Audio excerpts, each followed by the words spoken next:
আসসালামু আলাইকুম ওয়া রাহমাতুল্লাহি ওয়া বারাকাতুহু। কেমন আছেন আপনারা সবাই?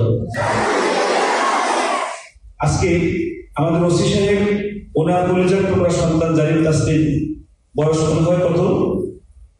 8 বছর। 7 শেষ হয়ে 8 পড়েছে। 8 বছরের একজন মানুষ 4 মাস মিনিং 120 দিন, 120 দিনে পূর্ণ 30 পারা মুখস্থ শেষ করেছে। আমি চিন্তা করেও কালকে থেকে ভুল পাইতেছি না। আগে আমার কাছে ব্যাগ মনে হতো শুনলে যে এই কয়েকদিনে হাফেজটা সম্ভব কিনা। তো এখন যেহেতু এই মাদ্রাসার বিষয়ে যখন একজন ছাত্র ছিল তখন আমি আর এখন কথা বলেছি, একজন ছিল না, একদম খালি এই বিল্ডিং এর মধ্যে নিচে এসে আমরা কথা বলেছি যে এই মাদ্রাসা ভালো, এই মাদ্রাসার যিনি বাণী, এই মাদ্রাসার যিনি প্রতিষ্ঠাতা, এই মাদ্রাসার যিনি মুহতামিম, তিনি একজন শাইখুল হাদিস, তিনি একজন আল্লাহওয়ালা, তিনি একজন বাইতুল মুকাররম জাতীয় মসজিদ, বাংলাদেশের শ্রেষ্ঠ মসজিদের সম্মানিত পেশ ইমাম। এরকম মানুষের হাতে মাদ্রাসা হচ্ছে, এখানে বারাকা আসবে, বরকত আসবে, এখানে যারা পড়বে তারা আল্লাহওয়ালা হবে, আল্লাহওয়ালা মানুষের হাতে পড়লে আল্লাহওয়ালা হবে। আজকে এই যে বাস্তব নমুনা, সেই 2 বছর আগে যে কথা বলেছিলাম সেই কথার বাস্তব রূপ এই জারিম তাসলিম। আল্লাহর অনুগ্রহ, দয়া আর আল্লাহর রহমত সরাসরি কারো করে বর্ষণ না হলে এরকম অল্প দিনে কম বয়সে এইভাবে হাফেজ হওয়া সম্ভব, জোরে বললে সম্ভব নয়। আমি আজকে জারিম তাসলিমের ভাগ্য ভালো যে আমার ওস্তাদের মধ্যে একজন আল্লাহর ওলি আজকে এখানে এসেছেন যে ওকে দোয়া করার জন্য। জামিউল মাদ্রাসার প্রিন্সিপাল সাহেব এসেছেন, আমরা জারিম তাসলিমকে দোয়া করছি। আর এই মাদ্রাসায় যারা আপনারা আজকের এই ভিডিওটি দেখবেন, যে আপনারা এই ভিডিওতে আজকে আমার সামনে পূর্ণ মসজিদটা একদম ভরপুর হয়ে গেছে পাগড়িওয়ালা মানুষে।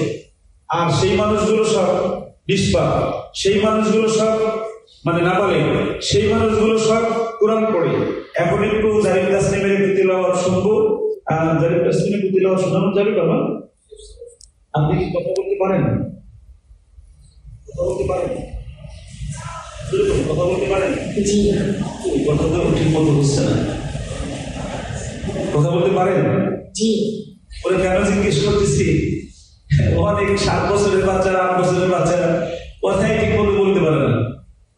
আর সেই 7 বছরের মানুষটা পূর্ণ 30 পারা একদম তার পক্ষে ধারণ হয়েছে।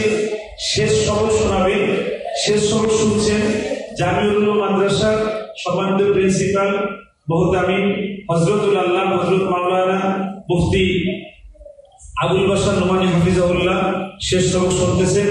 আমরা আজকে এই বরকত সবকের সাথে আমি রায়হান, আমাদের জামিয়া রব্বানিয়া সম্মানিত প্রিন্সিপাল সাহেব, আমরা সবাই উপস্থিত আছি।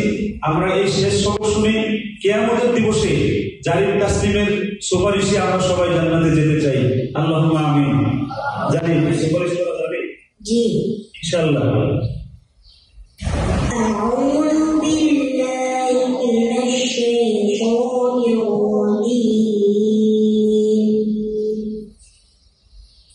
بسم الله الرحمن الرحيم.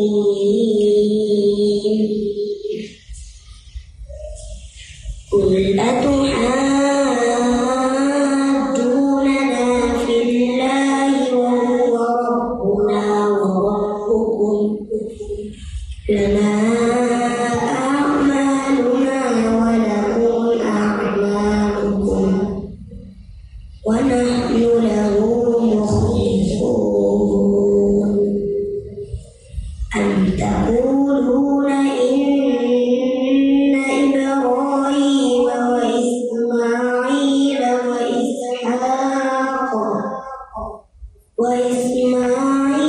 وإسحاق ويعقوب والأسباط كانوا هودا أو نصارى؟ قل أنتم أعلم أم الله؟ ومن أظلم ممن كتم شهادة عنده من الله وما الله بغافل عما تعملون.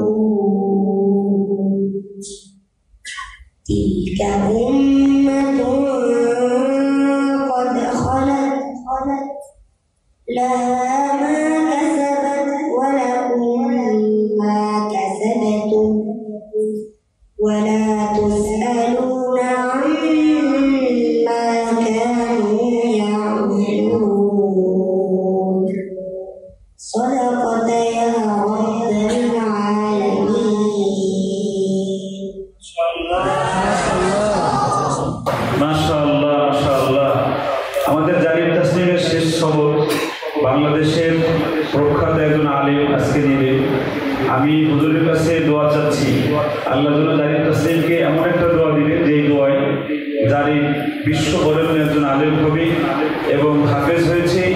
এই মাদ্রাসায় যারা ইন্ডিয়া ছাত্র দিয়েছেন, আমি জানি ইন্ডিয়া থেকে ওই মাদ্রাসায় ছাত্র এসেছে। মাত্র 2 বছরে এই মাদ্রাসার যে অগ্রগতি হয়েছে, আমি এটাও জানি যে মাত্র 2 বছরে এই মাদ্রাসার ছাত্ররা হুফাজুল কোরআন ফাউন্ডেশন সহ বিভিন্ন টিভি চ্যানেলে হিফজুল কোরআন প্রতিযোগিতায় বড় বড় পুরস্কার এনেছে। আলহামদুলিল্লাহ। আমি সবসময় যে কথাটা বলি যে যোগ্য মানুষের হাতে আপনার সন্তানটাকে দিন, আপনার সন্তান দামি হবে। আমি একটু ওসি সাহেবের কাছে আজকের এই জারিফ তাসলিমের যিনি বাবা, আমি আমার এই জীবনেই প্রথম দেখলাম সরাসরি যে কোনো একজন থানার একজন কর্মকর্তা, সর্বময় কর্মকর্তা আর কি, একজন ওসি সাহেব, ওনার সন্তান আজকে হাফেজ হলো মাত্র 4 মাসে। ওসি সাহেবের কেমন লাগছে এই বিষয়ে একটু ওসি সাহেবের কাছে একটু জানতে চাই আমরা। আসসালামু আলাইকুম ওয়া রাহমাতুল্লাহি ওয়া বারাকাতুহু।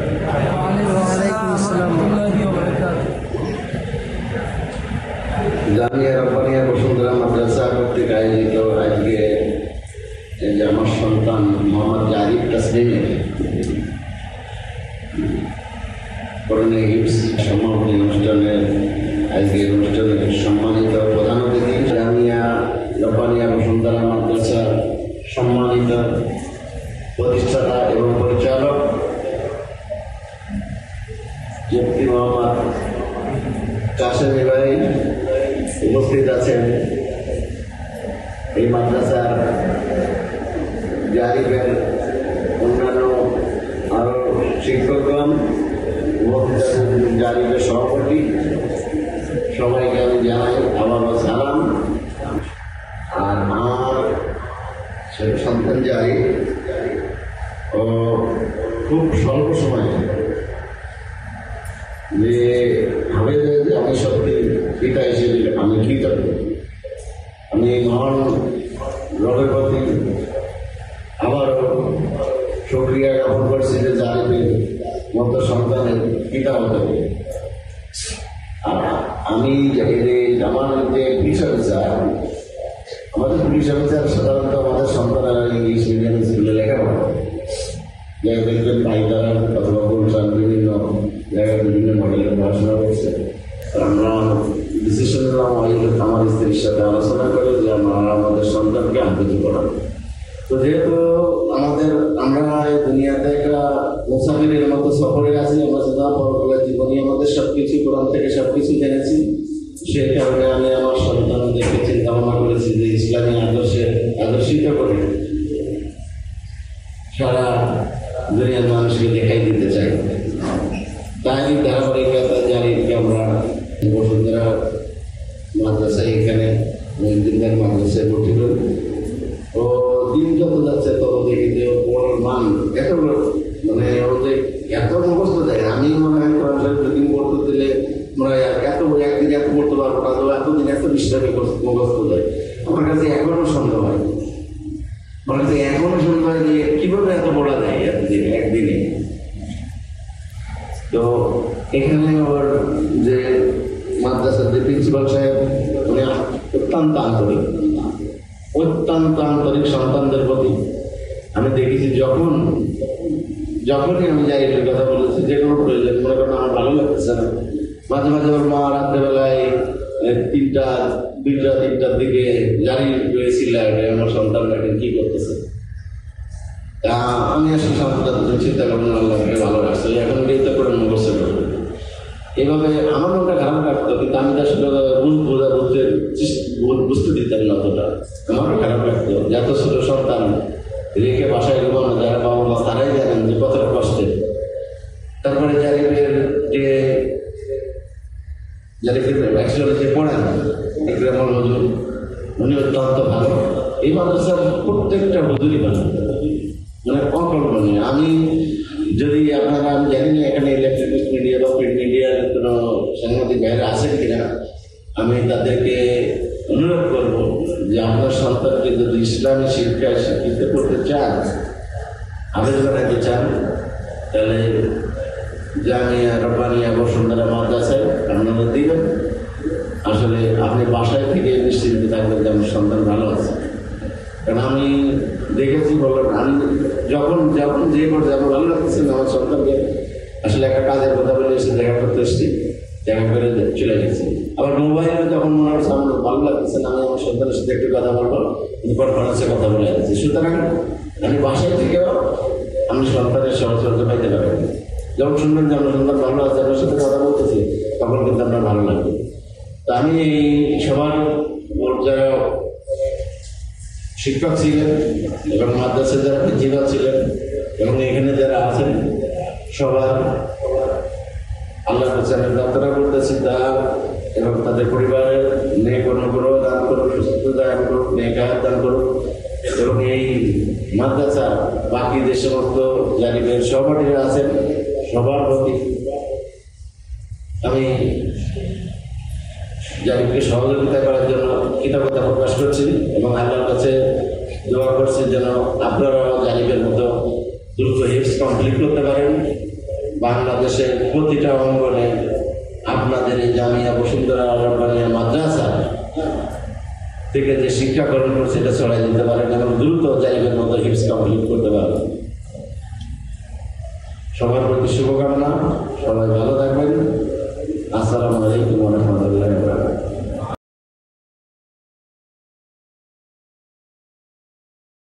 آمين اللهم آمين جي جي اجعلهم وإيانا مباركين موفقين إنما في آمين اللهم بارك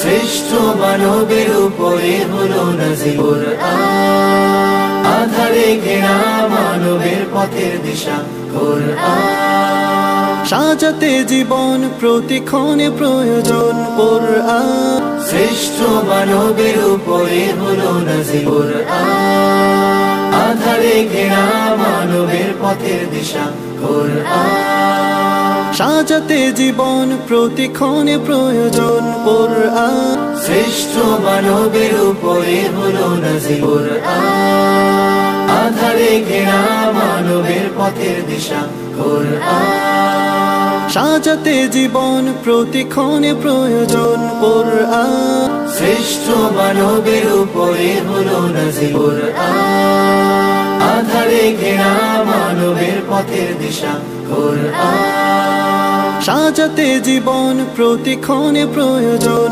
কোরআন। শ্রেষ্ঠ মানবের উপরে হলো নাজিল কোরআন, আধারে ঘেরা মানবের পথের দিশা কোরআন, সাজাতে জীবন প্রতিক্ষণে প্রয়োজন কোরআন।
শ্রেষ্ঠ মানবের উপরে হলো নাজিল কোরআন, আধারে ঘেরা মানবের পথের দিশা কোরআন, সাজাতে জীবন প্রতিক্ষণে প্রয়োজন কোরআন। শ্রেষ্ঠ মানবের উপরে হলো নাজিল কোরআন, আধারে ঘেরা মানবের পথের দিশা কোরআন, সাজাতে জীবন প্রতিক্ষণে প্রয়োজন কোরআন। শ্রেষ্ঠ মানবের উপরে হলো নাজিল কোরআন আধারে ঘেরা মানবের পথের দিশা কোরআন